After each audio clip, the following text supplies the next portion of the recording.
Vous en conviendrez, Noël, c'est une période de l'année où on décore les maisons, les sapins, parfois même notre jardin. Quand moi, je sillonne la ville le soir, je suis émerveillé par l'inventivité, la créativité des uns et des autres. Il y a une maison plus belle que l'autre. Les magasins sont pleins de décorations, hein, d'ailleurs déjà depuis le mois de novembre. C'est la fête. Il y a de belles lumières partout, hein. On entend des chants de Noël, on va même célébrer Noël en famille ou avec des amis autour d'un bon repas. C'est important. Je vois Yann qui acquiesce et moi je suis d'accord avec lui. On va s'offrir des cadeaux. C'est important aussi, hein, Noël, les cadeaux.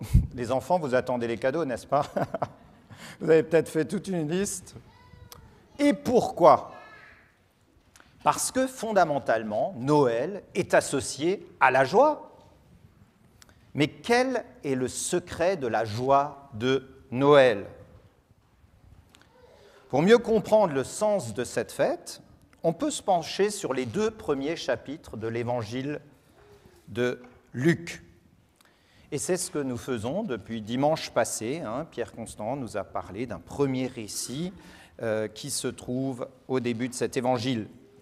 Il faut réaliser que les faits que relate Luc dans ces 2 premiers chapitres, quand il relate ces faits, ça fait 400 ans que Dieu n'a plus parlé à son peuple, qui ne s'est plus révélé à lui.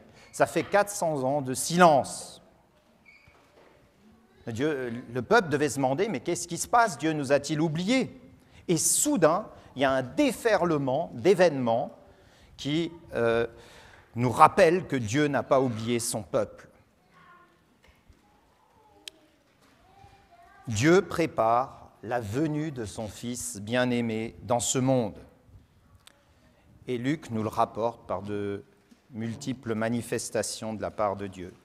Dieu intervient de nouveau de façon tout à fait claire dans l'histoire de son peuple après 400 ans de silence. Beaucoup de promesses de l'Ancien Testament vont s'accomplir. Nous allons examiner ce matin 2 événements de la vie de Marie qui vont nous aider à percer le secret de la joie de Noël. D'abord, l'annonce faite à Marie par l'ange Gabriel. L'annonce faite à Marie par l'ange Gabriel. Mais qui est Marie au juste? Marie vit en Galilée. Donc là, vous avez Bethléem, qui est vers Jérusalem, au sud, et au nord, vous avez la Galilée, à une centaine de kilomètres, à 104 kilomètres, à vol d'oiseau. Si vous partez de Jérusalem, vous arrivez à Nazareth. Et c'est là que vit Marie. Elle est une simple jeune femme, probablement une adolescente qui aime Dieu et qui connaît bien sa Bible, comme on va le voir dans son cantique. À l'époque, il faut savoir que vers 12-13 ans, une jeune fille était considérée comme majeure et pouvait donc se marier. Et Marie était probablement très jeune. D'ailleurs, le texte dit que c'était une jeune femme. En tout cas, elle avait probablement, très certainement, moins de 18 ans. Marie est fiancée à un charpentier qui s'appelle Joseph, un descendant du grand roi David, qui a vécu environ 1000 ans avant Marie et Joseph. Qu'annonce le messager de Dieu à Marie? Il lui dit ceci, en Luc 1, au verset 28, il est écrit « Je te salue, toi, à qui une grâce a été faite. Le Seigneur est avec toi. » Le Seigneur est avec Marie pour cette mission particulière qu'il va lui confier et dont elle ignore tout pour l'instant. Pour l'instant, elle ne sait pas quelle est la mission. Et dans les versets 21 à 33 de Luc 1, on découvre quelle sera la mission de Marie. Tu seras enceinte. Il dit à cette jeune femme qui est fiancée, mais qui ne vit pas encore avec Joseph.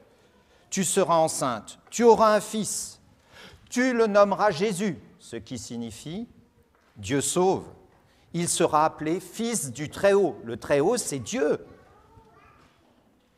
Il sera le successeur du roi David. mais lui, il régnera éternellement. Là, il est fait référence à au moins 2 promesses qu'on peut identifier clairement, 2 Samuel 7 et une autre en Ésaïe 9. 2 promesses qui sont en train de s'accomplir.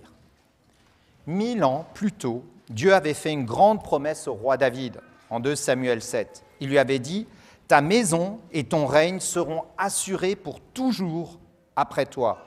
Ton trône sera affermi pour toujours. » L'ange Gabriel dit à Marie « C'est ton enfant, c'est lui qui héritera du trône de David.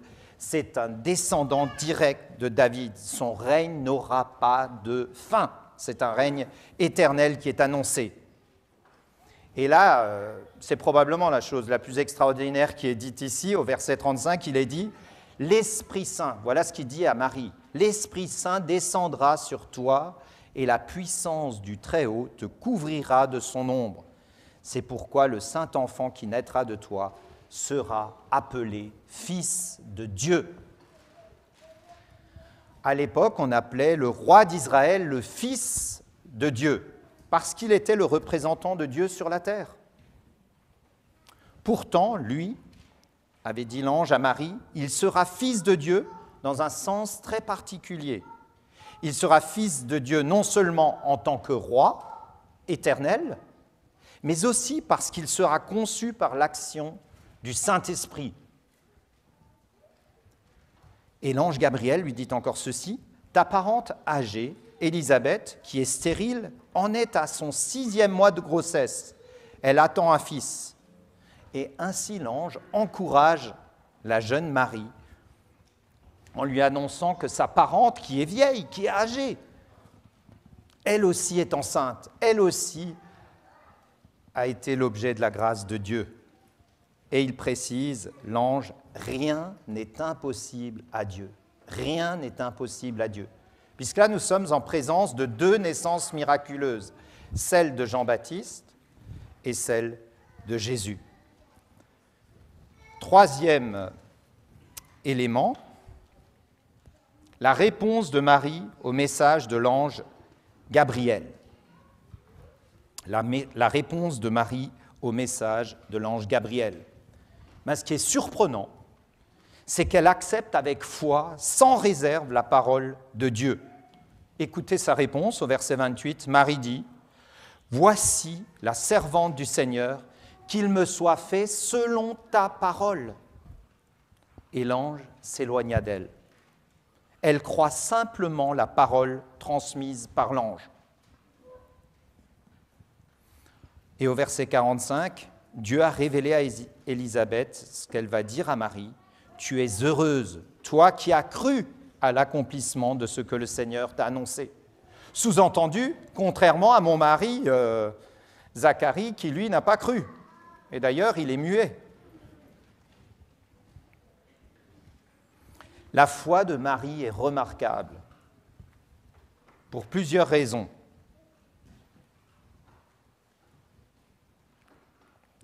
La première, c'est en contraste avec celle de Zacharie. Imaginez, Zacharie est un sacrificateur. Il est envoyé à Jérusalem parce que son tour arrive de servir dans le temple. Lui et sa femme sont âgés, ils n'ont pas d'enfants. Et c'est une souffrance pour ce couple. Et Zacharie prie pour que Dieu leur accorde un enfant. Le sacrificateur représente les hommes auprès de Dieu. Il s'occupe du culte au temple pour que la prière et la louange puissent accéder à Dieu. Il accomplit des sacrifices qui éliminent les obstacles entre Dieu et les hommes. Vous vous rendez compte, il est là pour enlever les obstacles entre les hommes et Dieu. Et qu'est-ce qu'il va faire face à l'annonce qui va lui être faite? Alors qu'il priait, il ne croira pas. Lui, l'homme religieux, lui, le spécialiste, lui qui priait, il prie pour qu'il ait un enfant, il peut avoir un enfant et il n'y croit pas. Pourtant, Zacharie connaissait bien plusieurs exemples de femmes stériles de l'Ancien Testament auxquelles Dieu a accordé des enfants. Sarah, la mère d'Isaac, Rebecca, la mère de Jacob, Rachel, la mère de Joseph, Anne, la mère de Samuel. Il les connaissait bien, ces exemples. Donc une foi remarquable que celle de la jeune Marie. Deuxième chose qui rend la foi de Marie remarquable, en raison de la nature unique de ce miracle dans l'histoire de l'humanité. Il n'y a jamais eu de tel miracle dans le passé et il n'y en aura pas dans l'avenir. Un miracle qui va au-delà de la réparation ou du rétablissement de la nature. Procréer sans un homme. Et en plus, une conception qui se fait par le Saint-Esprit. C'est du jamais vu, jamais entendu. La virginité de Marie traduit l'impuissance totale de l'humanité. Et là, je me permets une remarque. Ce mouvement descendant de Dieu vers l'être humain, dans la procréation par le Saint-Esprit, démontre l'incapacité de l'humanité pécheresse à se sauver elle-même. Le Sauveur devant venir de l'extérieur. La conception virginale peut donc être vue comme un exemple typique de la grâce de Dieu. La Vierge Marie ne possède aucun mérite propre. Elle se contente d'accueillir la parole divine rapportée par l'ange par la foi. Elle croit simplement. Troisième raison qui rend la foi de Marie remarquable, c'est en raison des conséquences négatives de ce qu'on vient de lui annoncer. Est-ce que vous imaginez cette jeune fille de peut-être 15-16 ans à qui on vient de dire « tu vas être enceinte » alors qu'elle est fiancée? Vous savez ce que ça veut dire? En français courant, elle va au-devant de grandes difficultés. Elle risque de devoir affronter beaucoup d'opposition. Car qui croira l'histoire d'une conception divine? Ah bon? C'est Dieu qui t'a fait cet enfant? Et cet enfant sera le Messie? Ah bon? Ah bon? Et moi, je suis Napoléon Bonaparte. Le risque que Joseph ne comprenne pas, le risque qu'il la répudie, qu'il rompe les fiançailles, est énorme. Et aussi la honte et le rejet social qui s'en suivraient. La foi de Marie est remarquable, car c'est une foi qui accepte le prix à payer. La foi peut coûter. La foi peut coûter. Nous arrivons maintenant à un deuxième grand événement de la vie de Marie, son cantique.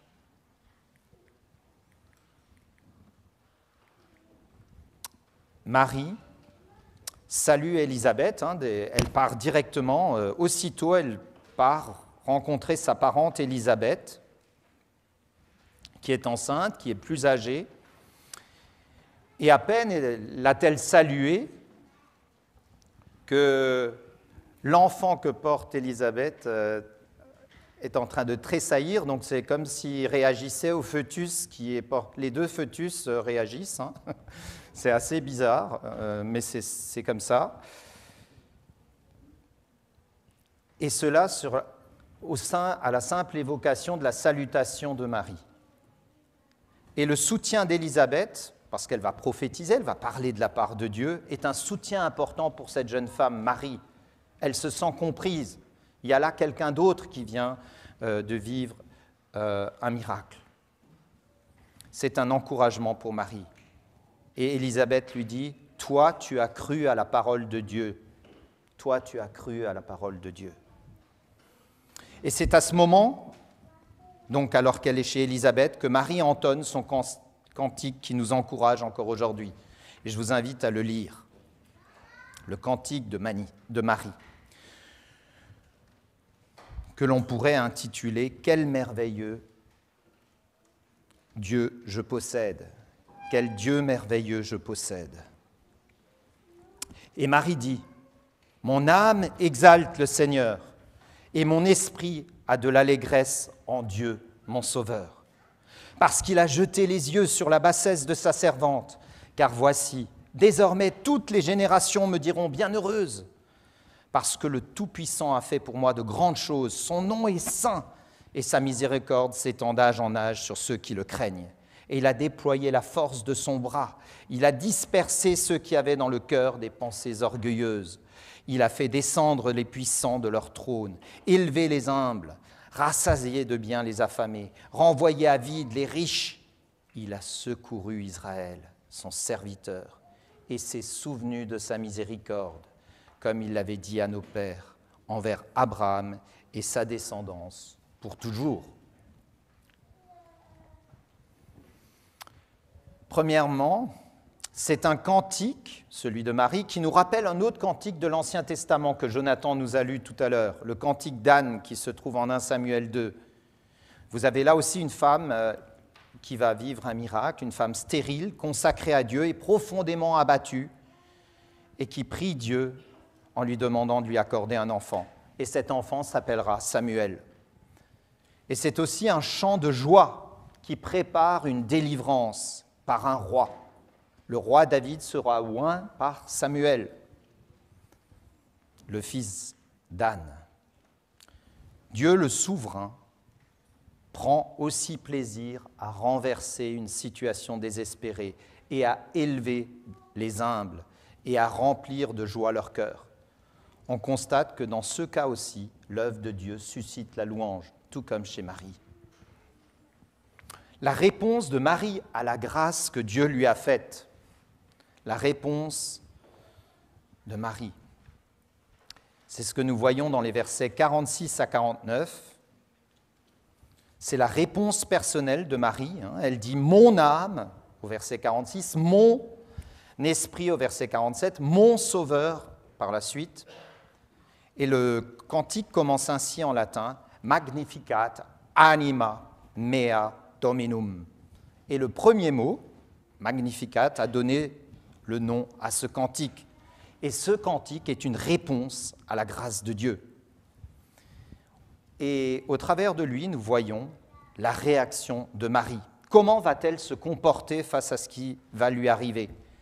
Est-ce qu'elle va se prendre au sérieux? Est-ce qu'elle va avoir les chevilles qui enflent? Est-ce qu'elle va avoir des pensées orgueilleuses?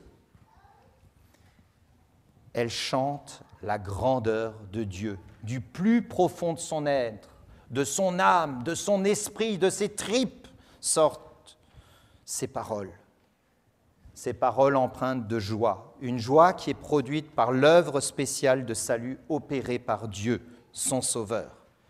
Elle reconnaît l'écart qui existe entre sa misère et l'honneur qui lui est fait.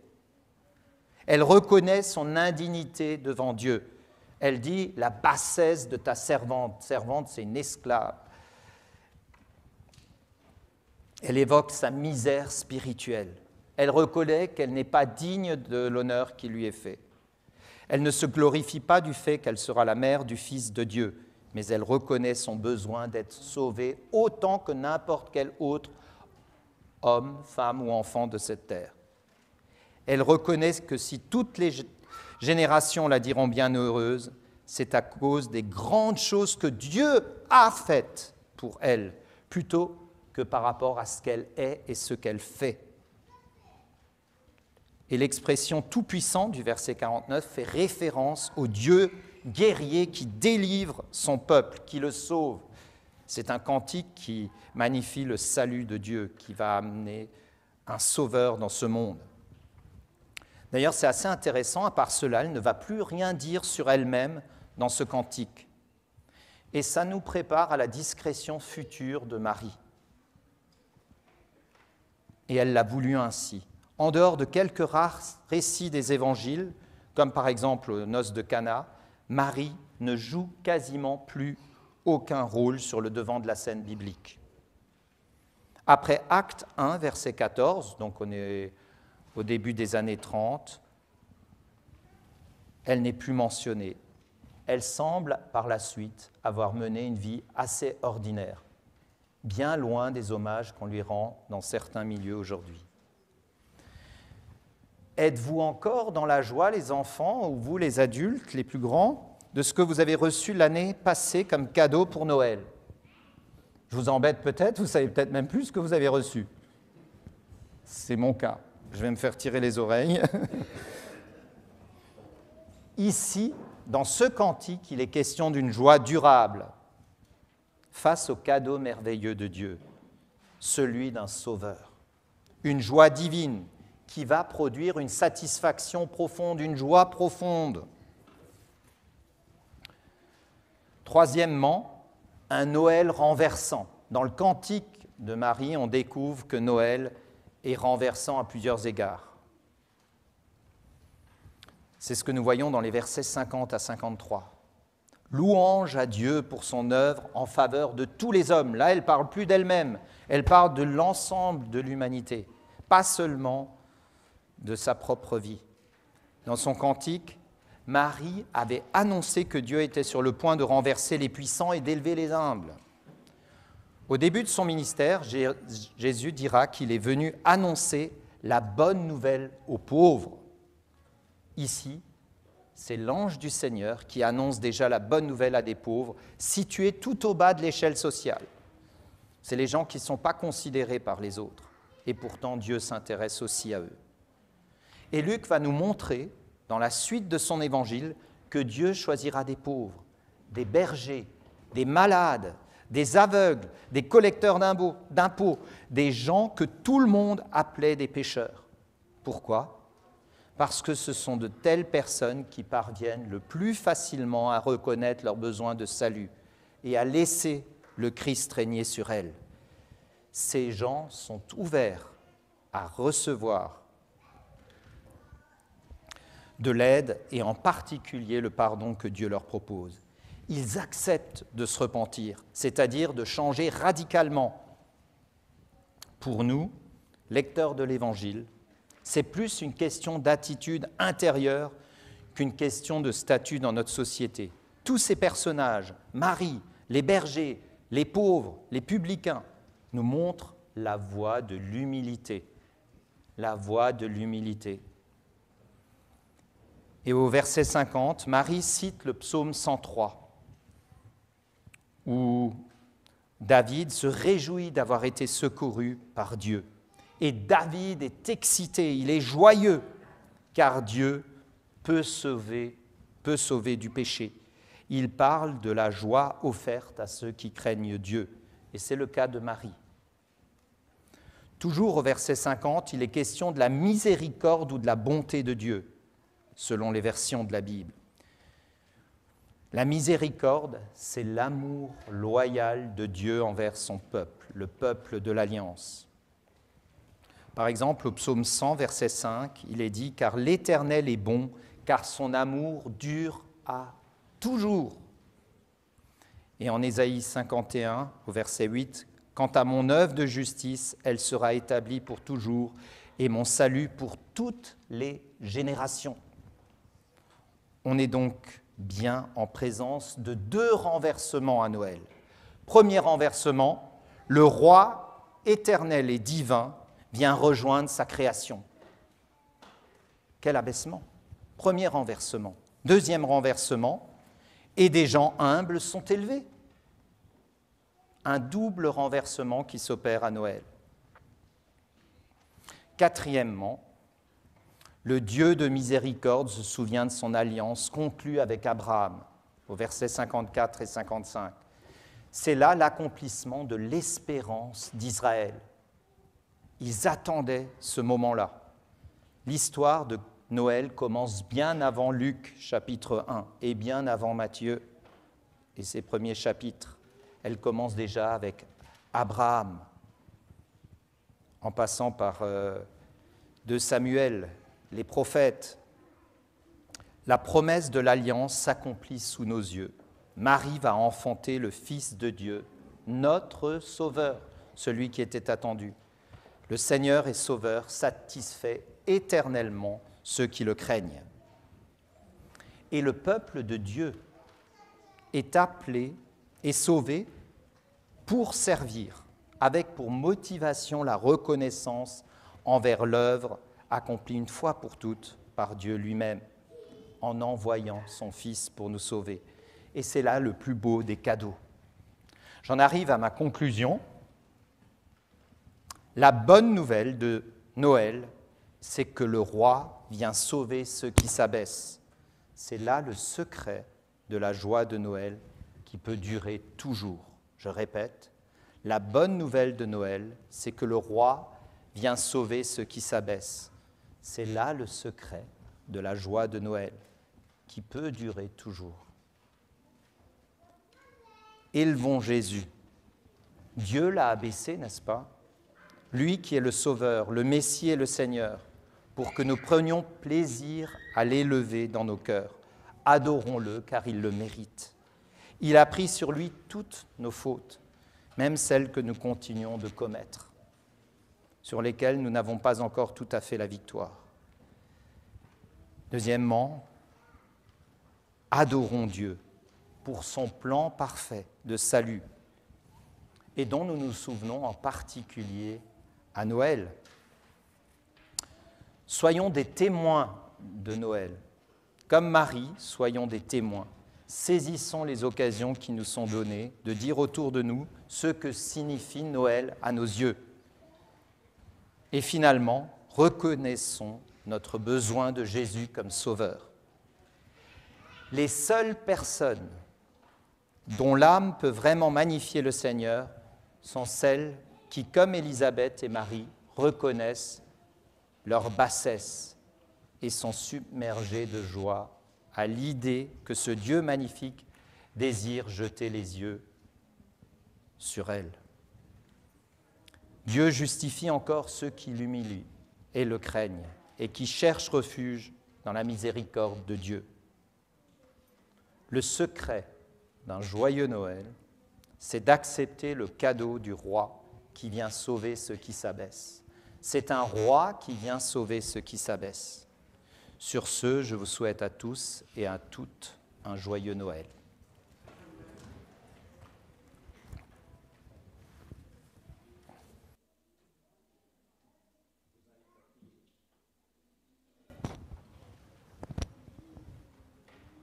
Allô ? Oui, Seigneur, nous voulons te remercier pour ce récit de la vie de Marie qui nous édifie. C'est lorsque nous nous abaissons, lorsque nous reconnaissons notre misère spirituelle que tu peux nous élever, que tu peux nous restaurer. Merci parce que tu as accepté de quitter la gloire de ton ciel pour nous rejoindre dans notre humanité, pour nous sauver. Merci parce qu'au cœur de Noël, il y a ce roi qui s'est abaissé pour nous sauver et pour sauver en particulier ceux qui reconnaissent leur misère spirituelle. Seigneur, que ce soit un message, pas simplement pour Noël, mais pour tous les jours de notre vie. Et nous voulons te prier pour ceux qui ne te connaissent pas encore, qui n'ont pas encore fait de ce pas. Tu connais ceux qui sont peut-être fiers de ce qu'ils vivent, contents de vivre sans toi. Seigneur, toi, tu peux les atteindre au plus profond de leur être et les faire changer d'avis. Toi seul, tu peux provoquer cela et merci de l'avoir fait dans notre vie et nous voulons te demander que nous puissions continuer à cheminer dans la joie de ce message de Noël. Amen.